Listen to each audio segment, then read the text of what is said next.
Here we go, all 5 lights are on.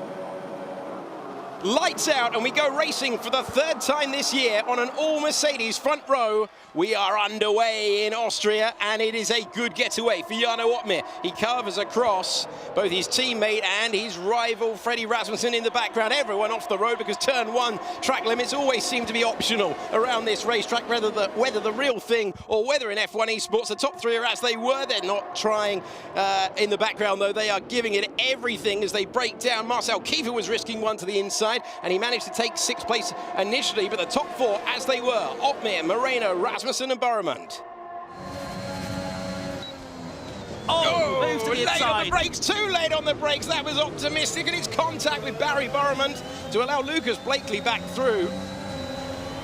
Kiefer just struggling every single time on turn in. There must be some damage, even if it's minor, you know, with the driver so skillful. Oh, Danny Moreno, unseen by us as we watch the battle further back, and once again Tanitsa forcing Kiefer wide. Danny Moreno getting past his teammate, and it's still Mercedes 1-2, but it's Danny Moreno in the lead of the race. Oh, it's all kicking off in the background there. Nicolas Longuet diving to the inside. The only driver at a disadvantage at this moment in time is Marcel Kiefer. Tried an ambitious lunge, and it cost him. Yeah, it was darker earlier. I thought it was a little bit darker earlier. And this formation, this glued train together, who responds to the rain? Is it heavy? Who goes early? It defined yesterday. It could well define today. It's coming what down. A season we're having. And Marcel Kiefer has gone for it early.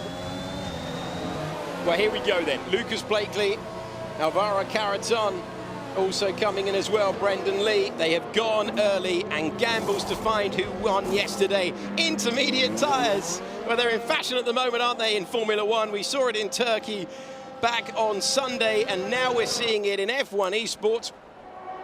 It seems like the dries somehow are still a tiny bit faster. Will they come in this time? Because the wet weather is kicking off, and they're all into the pits. No, of course, Moreno isn't, so Moreno could lose out massively here. So that was so important for Jarno Opmeer, who lost the lead at one point, had to regain it, and crucially, Moreno has to take that tiptoe round. It's a short circuit, but it's going to feel enormous to him, as Sipos and Tomei have decided to stay there. It's a 3-second time penalty for Sipos at the moment, where he tried to take the gamble and hope they could live with it on the wrong tyre.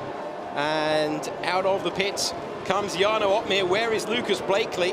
So that early gamble, Lucas Blakely's in the background there, so the net race lead still belongs to Jarno Opmeer, and it might not be the worst case scenario for Danny Moreno at the moment. Trying to go the long way round and try and go around the outside is Lucas Blakely, who can't get through. He's got David Tanitsa for company. So Lucas Blakely was the lead driver who went first, and it hasn't had the dramatic effect that we've seen in other races. Well, what a disappointing way. Nothing he could do. They didn't feel that they could double stack, and so Danny Moreno comes into the pits now. Sipos comes into the pits as well. Cedric Tomei takes the lead. He's just going to roll the dice and hope it dries out. And given what we've seen this year in F1 Esports, rule nothing out. And on that 13 of 25, the conditions have changed. And look at where Danny Moreno is coming out. He's filtering out in 10th position. Make that 11th. Nicolas Longuet is going to out-drag him. And 2nd place in the dry turns into 11th place in the wet.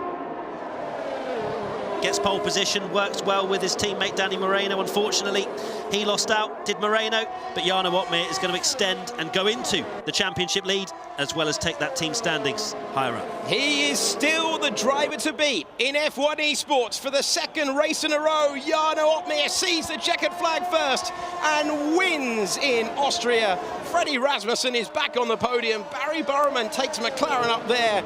And I tell you what, Jarno Opmeer says, catch me if you can. Jarno Opmeer sitting pretty at the top, and I'm noticing 26 points. Why? Because he gets the extra point because the DHL fastest lap, and Barry Borremund very consistent at the moment, Natalie, and Freddie Rasmussen getting back to some form there as well.